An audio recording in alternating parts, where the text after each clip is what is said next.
A pension can protect a spouse. That's the easy part. The hard part, the part that's kept Rob and Linda awake at night for years, is the question every parent of a special needs child eventually faces. What happens to Marcus when we're gone?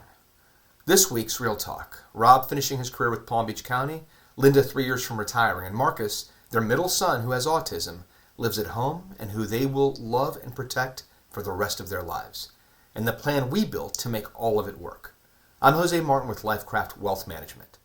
Rob is 62, 32 years with Palm Beach County, 6 months from exiting his drop, the program FRS members use to lock in their pension while still working and build an account. Linda's 61, a VP of operations at a regional logistics firm. She's working until 65, which you'll see is a smart move. 3 adult children, their oldest a daughter, married, 2 kids. Their youngest, a son, married, also 2 kids. 4 grandkids, and Rob will tell you all of them are perfect. And then there's Marcus. He's 28, on the autism spectrum, verbal, funny. He lives at home. He receives SSI, Supplemental Security Income, and his medical care comes through Medicaid. Both are means tested, and both have a $2,000 asset limit. That number matters more than anything else we'll talk about today. The financial picture. Rob's FRS Option 3 pension, $6,000 a month, $72,000 a year with cost of living adjustments. His drop rolling out at $450,000, a 403B at $350,000, deferred comp, a 457B at $300,000, and Linda's 401k at $1.2 million.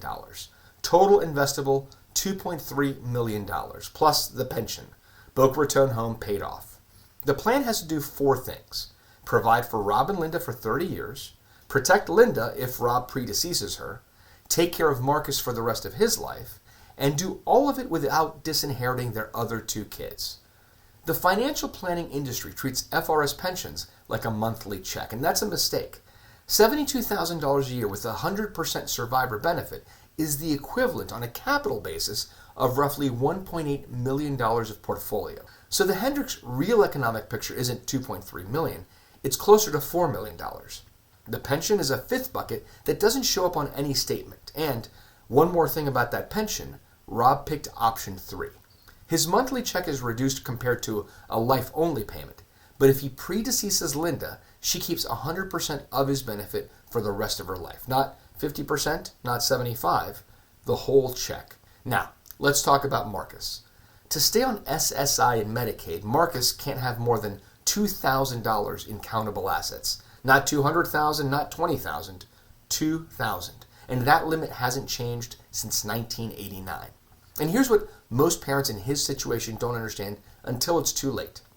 If Rob and Linda's estate plan leaves Marcus a 1/3 share, what feels fair, what every instinct says to do, Marcus is disqualified from SSI and Medicaid the moment that inheritance hits his name.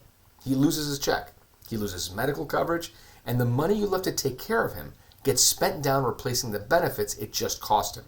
That's the trap. And almost every parent of a special needs adult is walking towards it without knowing.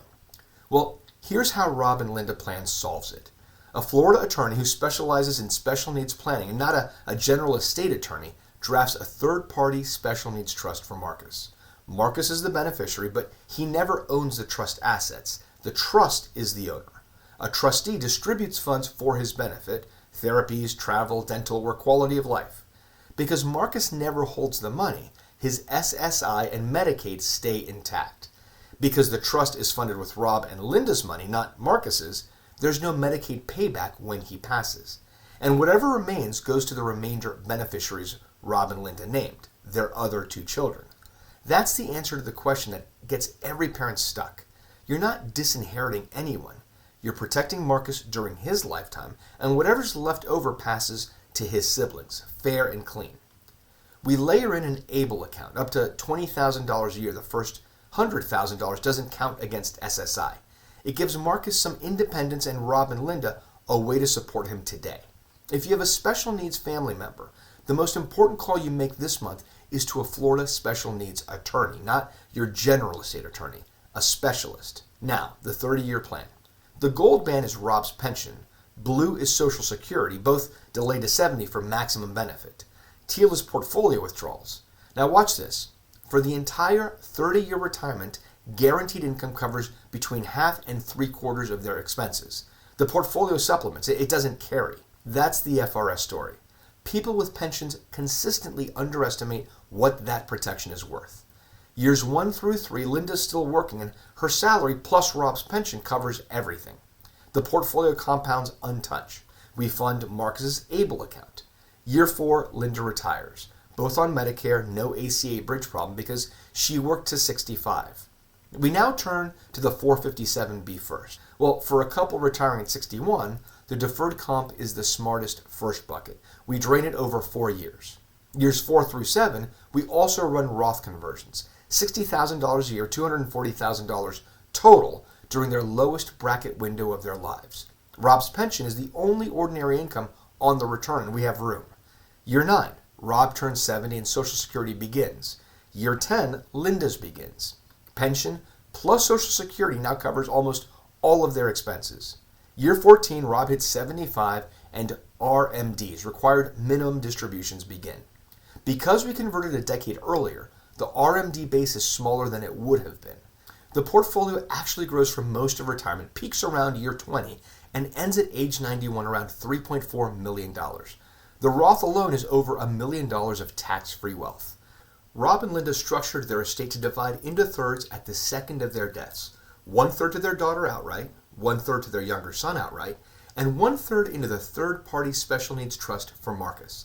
The 2 non-disabled kids receive their inheritance promptly, and Marcus is protected for his lifetime through the trust. And if Marcus predeceases his siblings, whatever remains in the trust, the unspent portion, passes to his sister and brother as remainder beneficiaries.